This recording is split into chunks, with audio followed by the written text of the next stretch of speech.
अगर हम सब हिंदू होते तो संतोष शर्मा जी के बयान से ब्राह्मण समुदाय को दिक्कत नहीं होनी चाहिए थी। वो तो एक हिंदू अगर हैं तो एक हिंदू ने दूसरे हिंदू के बेटी से उसका हाथ मांग लिया तो गलत नहीं होना चाहिए था। ये बात स्पष्ट करती है कि ना तो दलित हिंदू है, ना आदिवासी हिंदू है, ना ओबीसी हिंदू है। ये सिर्फ हिंदुत्व के नाम पे ब्राह्मण राष्ट्र बनाना चाहते हैं, जो कभी संभव नहीं है। और हम लोग जागे हुए लोग हैं, संविधान को मानने वाले लोग हैं और संविधान को समझने वाले लोग, बुद्धिजीवी लोग जिंदा हैं, समाज के लोग उसके लिए काम करने वाले लोग जिंदा हैं। जिस प्रकार से आरक्षण पर प्रहार किया जा रहा है, जिस प्रकार से संविधान पर प्रहार किया जा रहा है, मैं आपके चैनल के माध्यम से चेतावनी देना चाहता हूं उन लोगों को कि संविधान, भारत देश संविधान से चलेगा और इसको खत्म करने वाला कोई माई का लाल अभी तक पैदा नहीं हुआ। नमस्कार, आप देख रहे हैं राजधानी समाचार। बात की जाए मध्य प्रदेश की तो मध्य प्रदेश में एक IAS हैं जिनके बयान को लेकर लगातार मध्य प्रदेश में एक हंगामा टाइप का मचा है। कई समाज के नेताओं ने उनके विरोध में ज्ञापन दिया, लेकिन हमारे साथ जय आदिवासी युवा संगठन के जो अध्यक्ष हैं राष्ट्रीय, लोकेंद्र मुजालदा जी, उनसे बात करेंगे किस प्रकार से आदिवासी समाज अब IAS के समर्थन में प्रेस वार्ता तमाम आंदोलन करने वाला है। कैसे देखते हैं आप उनका बयान को? ये देखिए, सिर्फ आदिवासी समाज ही नहीं, ST SC OBC और माइनॉरिटी समाज भी IAS संतोष शर्मा जी के बयान का समर्थन कर रहा है, क्योंकि उन्होंने कोई गलत टिप्पणी नहीं की, ना किसी महिला या किसी बेटी का अपमान किया। उन्होंने सामाजिक समरसता की बात की। उन्होंने कहा कि जब तक रोटी बेटी का व्यवहार नहीं होता तब तक समाज में समानता नहीं आएगी, जब तक समानता नहीं आएगी तब तक जाति आधारित जो आरक्षण है वो चलता रहना चाहिए। अभी हम आर्थिक आधार पर बात करने की स्थिति में नहीं है, लेकिन कुछ तथाकथित लोगों द्वारा उनके 27 मिनट को भाषण को काटकर सिर्फ 7 सेकंड की क्लिप चलाकर एक सामाजिक सौहार्द बिगाड़ने की कोशिश की गई। ये सामाजिक सौहार्द बिगाड़ने वाले लोग, ये ग्वालियर का जो अनिल मिश्रा है, जो बार बार बाबा साहब को गाली देते, बाबा साहब को अंग्रेजों का दलाल कहते, बाबा संविधान को निर्माता का नाम ही बदलना चाहते हैं, ऐसे लोग ही सामाजिक सौहार्द बिगाड़ रहे हैं। और सरकार भी उनसे मिली हुई है, सरकार उनको संरक्षण दे रही है। ऐसे लोगों की जगह तो जेल में होनी चाहिए जो सामाजिक सौहार्द को बिगाड़ रहे हैं और जो बाबा साहब का अपमान कर रहे हैं। दुनिया जानती है कि संविधान को लिखने वाले अगर कोई है, संविधान निर्माता कोई है तो डॉक्टर भीमराव अम्बेडकर साहब है। लेकिन जिस प्रकार से अनिल मिश्रा और तथाकथित कुछ और लोग हैं जो बयानबाजी करके इस देश में सामाजिक सौहार्द बिगाड़ रहे हैं, ऐसे लोगों को जेल में होना चाहिए। संतोष शर्मा जी का स्पष्ट कहना था। उनका क्या कहना था? 7 सेकंड की क्लिप में जो चलाई जा रही है उसमें भी आप सुनिए, उनमें 2 शब्दों का जिक्र है। उन्होंने सीधा सीधा कहा, जब तक ब्राह्मण अपनी बेटी का दान मेरे बेटे के लिए ना कर दे या वैवाहिक संबंध न बना ले। उन्होंने वैवाहिक शब्द का यूज नहीं किया और संबंध की बात की। बेटी दान इनकी ही हिंदू संस्कृति का शब्द, इनका ही दिया हुआ शब्द है। कन्यादान शब्द, उसी शब्द का उन्होंने जिक्र किया, तो ये तो गलत नहीं हो सकता। अगर आज संतोष शर्मा जी का शब्द गलत है तो इनका दिया हुआ शब्द भी फिर गलत होना चाहिए। संबंध की अगर बात की जाए तो पारिवारिक संबंध होते हैं, वैवाहिक संबंध होते हैं, रिश्ते नाते के संबंध होते हैं, भाईचारे के संबंध होते हैं। उस संबंध की बात की उन्होंने। संतोष शर्मा जी ने कहीं भी फिजिकल रिलेशनशिप की बात नहीं की। तो एक विवाह संबंध के लिए अगर किसी ने प्रस्ताव रखा है तो उस प्रस्ताव को स्वीकार करना नहीं स्वीकार करना, ये ब्राह्मण समाज के उस पिता का अधिकार क्षेत्र है। लेकिन उन्हीं दोनों शब्दों को गलत करके जो नैरेटिव करके पूरे देश में माहौल बनाया जा रहा है, ये चिंता का विषय। ये सरकारों को, ये केंद्र की सरकार और राज्य की सरकार को सोचना चाहिए कि कैसे लोग इस प्रदेश में सामाजिक सौहार्द बिगाड़ रहे हैं। और हम लोग संविधान के पक्षधर लोग हैं। इस देश में हिंदू राष्ट्र की बात हो रही है, हिंदू राष्ट्र को लेकर तमाम यात्रा निकाली जा रही, कई बड़े संत महात्मा सड़कों पर चल रहे हैं। जी देखिए, संत महात्मा जो सड़कों पर चल रहे हैं वो हिंदू राष्ट्र की बात कर रहे हैं। मैं आपके चैनल के माध्यम से कहना चाहता हूँ, इस भारत देश में संविधान का राज है, कानून का राज है। इस भारत देश में तमाम धर्म पंथ समुदाय के वर्ग के लोग रहते हैं, हर जाति के लोग रहते हैं और एक दूसरे से मिलजुल कर व्यवस्थित रह रहे हैं और समानता के साथ रह रहे हैं और हम लोग एक दूसरे के पूरक हैं।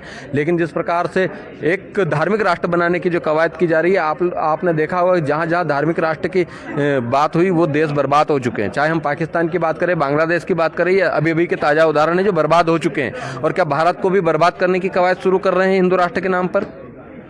ये कर क्या रहे हैं? ये ऐसे लोग जो भारत देश को बर्बाद करना चाहते हैं, ऐसे बाबाओं की कथाओं पर रोक लगानी चाहिए। और आप देखिए, ऐसे बाबा जो है महिला सम्मान बिल्कुल नहीं करते, इनका चरित्र भी बिल्कुल भी नहीं है। अभी रामभद्राचार्य, जिनको शंकराचार्य पता नहीं किस बात की उपाधि है, मैं नहीं जानता हूँ, लेकिन वो कह रहे हैं कि जो महिला है वो एंजॉयमेंट की वस्तु है। आप बताइए, इतना घिनौनी सोच के व्यक्ति, इतनी कुंठित मानसिकता के व्यक्ति आज कथा कर रहे हैं, वो दूसरों को ज्ञान दे रहे हैं और हमारे लोग उन पे तालियां बजा रहे हैं। भाई, आपको एंजॉयमेंट की वस्तु कह रहे हैं, आप समझिए। माताओं बहनों को ये समझने की जरूरत है कि किस प्रकार के बाबाओं को आप प्रमोट कर रहे हैं। एक बालक है धीरेन्द्र शास्त्री, जो अभी अभी बच्चे ही हैं, वो कह रहा है कि खाली जो लड़कियां होती खाली प्लाट होती है। मतलब आपकी नज़रों में महिलाओं के प्रति कितना सम्मान है ये आपके शब्दों में झलकता है। ये झलकाता है, बताता है कि आप महिलाओं को हमेशा खिलौना समझे हैं, आप महिलाओं को खाली प्लाट समझकर उनका शोषण किए हैं और ये सदियों से शोषण होता आया। लेकिन भारत का संविधान जब से बना, महिलाओं को जीने का अधिकार दिया, उन्हीं महिलाओं को, ब्राह्मण महिलाओं को भी पढ़ने का अधिकार दिया, वो बाबा साहब के लिखे संविधान ने दिया। वो संविधान को पढ़ने की जरूरत है। जिस प्रकार से टीवी सीरियलों में, नाटकों में, ग्रंथों को दिखाया जा रहा है, मैं तो चाहता हूं कि पूरे भारत देश में टीवी चैनलों पे भारत का संविधान रोज दिखाया जाए, ताकि अपने हक अधिकारों की बात चाहे महिला हो चाहे पुरुष हो, हर वर्ग का व्यक्ति उस अधिकार को समझे। जल जंगल जमीन की जब बात होती है, आदिवासी सबसे पहले खड़े रहते हैं, देश के मूलवासी हैं। लेकिन देखा जाए तो कई राज्यों में और कई जिलों में बड़ी बड़ी कंपनियों को जंगल दी जा रही है, कहीं कहीं फैक्ट्री लगाई जा रही है, कहीं माइनिंग का काम हो रहा है, आदिवासियों को खदेड़ा जा रहा है, वहाँ से आदिवासी जमीनों को हथियाया जा रहा है सरकार के माध्यम में। ये देखिए, कहते हैं कि विकास हम लोग कर रहे हैं, देश का विकास हो रहा है, लेकिन विकास की परिभाषा जो है आदिवासियों की लाशों पर लिखी जा रही है। अधिकतर जल जंगल जमीन का संरक्षण करने वाले लोग अगर कहीं हैं तो आदिवासी लोग हैं, जिन्होंने हमेशा से जल जंगल जमीन को बचाते आए हैं, उनका संरक्षण करते आए। लेकिन आज दुख की बात है कि आपको टाइगर रिजर्व बनाना हो तो उसी जल जंगल जमीन को हथियाया जाता है और आदिवासियों को वहाँ से जमीन से बेदखल किया जाता है। चाहे बांध बनाने की बात हो, सरदार सरोवर जो बांध बना हुआ है, स्टैच्यू ऑफ यूनिटी बना हुआ है, वो भी आदिवासियों की लाश पर बना हुआ है। जो केवड़िया है, केवड़िया में आज आदिवासियों को उजाड़ा जा रहा है। और स्टैच्यू ऑफ यूनिटी बनाने के लिए मध्य प्रदेश, गुजरात, महाराष्ट्र के जो नर्मदा किनारे के जो लोग हैं, वहाँ पे 10 लाख लोगों को विस्थापित किया गया। उसमें से 2 लाख लोग आज जिंदा है या मर गए, उसकी जानकारी सरकार के पास नहीं है। इतनी बड़ी चीज़ें आदिवासियों के साथ, दलितों के साथ हो रही है। इस बात पर चिंता करने की ज़रूरत है। हम विकास किस चीज़ का कर रहे हैं? हम विकास की मूल धारणा को लेते हुए हम भी चाहते हैं विकास होना चाहिए, लेकिन विकास आप अंबानी की जो ज़मीन है उन पर करो, अडानी की जो ज़मीन है उस पर करो। आपको आदिवासी ज़मीन क्यों दिखाई देती है? आदिवासी ज़मीन उन लोगों को इसलिए दिखाई देती है क्योंकि आदिवासी जहाँ जहाँ रहता है वहाँ पे 89 प्रकार का खनिज पदार्थ पाया जाता है। चाहे सोना हो, चांदी हो, कोयला हो, बॉक्साइट हो, ये सब आदिवासी ज़मीन के नीचे हैं। उस ज़मीन को लेने के लिए और अडानी अंबानी जैसे उद्योगपतियों को देने के लिए आदिवासियों को विस्थापित किया जा रहा है, उनको मारा जा रहा है। और आदिवासी जब अपनी ज़मीन बचाने के लिए संघर्ष करता है तो उसको माओवादी, नक्सली बोलकर मार दिया जाता है। ये हालत है देश की। कई मंत्री हैं आदिवासी समाज के मध्य प्रदेश में, लेकिन खुल के ISG के समर्थक में नहीं आ रहे, ना आदिवासियों की बात रख पाते, चाहे विधानसभा हो चाहे मध्य प्रदेश के तमाम बैठकों में जाते हैं। जी बिल्कुल। प्रतिनिधि ST/SC की अगर हम बात करें तो 47 विधायक आदिवासी हैं और 35 विधायक दलित हैं, लेकिन वो भी खुलकर IAS संतोष शर्मा जी का समर्थन नहीं कर पा रहे। क्यों? क्योंकि वो पार्टी के बंधे हुए हैं, पार्टी से ताल्लुक़ रखते हैं। और कांग्रेस हो या भाजपा, दोनों ही पार्टी को चलाने वाले जो लोग हैं वही उसी वर्ग के हैं जो वर्ग के लोग आज संतोष शर्मा जी का सड़क पर उतरकर विरोध कर रहे हैं।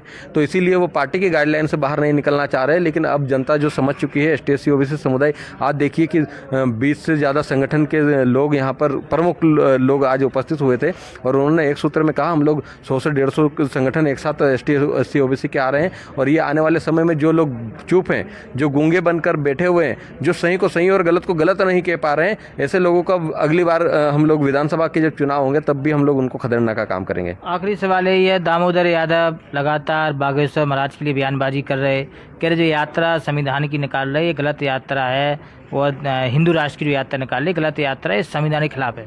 जी बिल्कुल। दामोदर यादव जी क्या गलत कह रहे हैं? वो कह रहे हैं जो संविधान के खिलाफ जाएगा, जो संविधान के विरोध में जाएगा वो गलत होगा।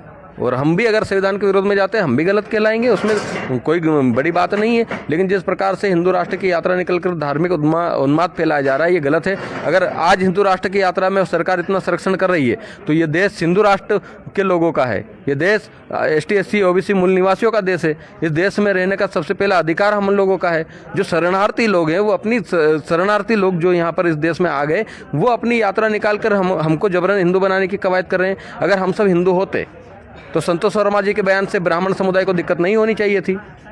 वो तो एक हिंदू अगर हैं तो एक हिंदू ने दूसरे हिंदू के बेटे से उसका हाथ मांग लिया तो गलत नहीं होना चाहिए था।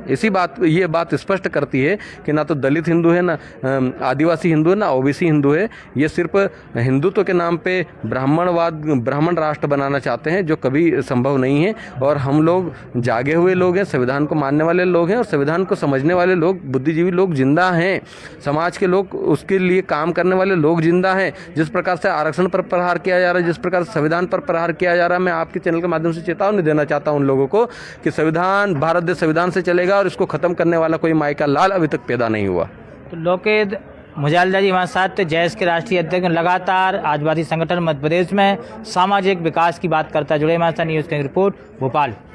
Subscribe now and press the bell icon. Never miss an update.